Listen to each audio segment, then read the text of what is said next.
ठरलं तर मग पुढील भागाचा थरारक प्रोमो. ठरलं तर मग या लोकप्रिय मालिकेचा पुढील प्रोमो प्रेक्षकांना श्वास रोखून धरायला लावणारा आहे. अखेर तो क्षण आला आहे ज्याची प्रेक्षक आतुरतेने वाट पाहत होते. प्रतिमा आणि महिपत समोरासमोर. प्रतिमा आणि महिपत यांच्यातील संघर्ष शिगेला पोहोचला आहे. महिपत प्रतिमाला आव्हान देतो आणि एक भयावह सत्य उघड करतो. महिपत म्हणते, 22 वर्षांपूर्वी अर्धवट राहिलेलं काम मी आता पूर्ण करणार आहे. प्रतिमा म्हणते, म्हणजे? महिपत म्हणतो, हो, तोच मी ज्याने तुझा अपघात घडवून आणला होता. हे ऐकून प्रतिमाला प्रचंड राग येतो. ती त्याला सैतान म्हणून संबोधते आणि जळत्या लाकडाने त्याच्यावर हल्ला करण्याचा प्रयत्न करते.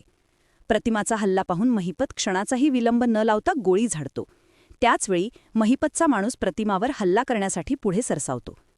पण त्याचवेळी सायली तिथे धाडसाने येते आणि महिपतच्या गुंडाला थांबवते. संतप्त महिपत पुन्हा गोळी चालवतो. हा सगळा थरार अर्जुन दूर उभा राहून पाहत असतो. आता गोळी कुणाला लागणार हा प्रश्न प्रेक्षकांच्या मनात असतानाच कथानकात एक महत्त्वाचे वळण येते. गोळी कोणालाच लागत नाही. तेवढ्यात घटनास्थळी पोलिसांचे आगमन होते. पोलिसांकडून महिपतला तातडीने अटक करण्यात येते. हे शक्य झाले कारण सायली आणि अर्जुन यांनी एकत्रितपणे महिपतचे सर्व बोलणे आणि त्याचे गुन्हेगारी स्वरूप रेकॉर्ड केले होते. अर्जुननेही महिपतच्या गुंडांशी जोरदार मारामारी करून त्यांना पराभूत केले होते. अखेर महिपतला अटक होते आणि हा प्रोमो इथेच संपतो. पुढील भागात सत्य आणि न्यायाचा विजय कसा होतो हे पाहण्यासाठी सज्ज व्हा. तोपर्यंत नमस्कार.